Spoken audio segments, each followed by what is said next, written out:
Copper down 12 cents on scrap price weakness tied to the broader base metal price pressure. Carol from ScrapMonster here with your daily scrap metal market briefing for Tuesday, February 17, 2026. Copper led the market downsize. Number 1 and number 2 wire and tubing, bare bright and light copper were down 12 cents per pound, with insulated and radiator grades also softer on the index. Alternators and transformers were unchanged. Aluminum prices edged down across most grades, with UBC wheels, extrusions, and sheet all modestly lower on the day. Brass and bronze grades moved lower, with 70-30, 80-20 and other common mixes down roughly 2 cents per pound. Steel prices were flat across HMS number 1 busheling and structural categories. Stainless steel held steady with no reported variations. Broader base metal benchmarks reflect similar underlying pressure.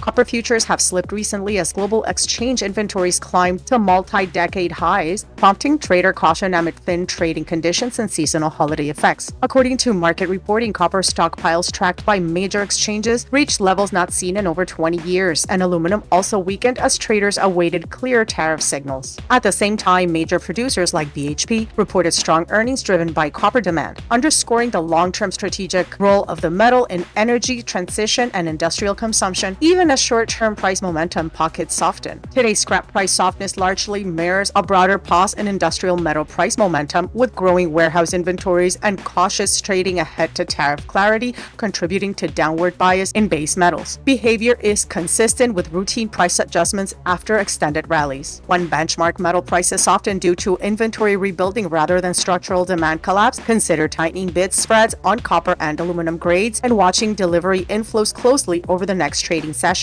What's your yard seeing in copper and aluminum flows this morning? Overall, the North American scrap market softened, with copper leading at down 12 cents, aluminum slightly lower, brass down modestly, and both steel and stainless holding steady. These prices reflect North American broker buying levels and may vary by region and load quality. For live prices and regional spreads, visit ScrapMonster.com.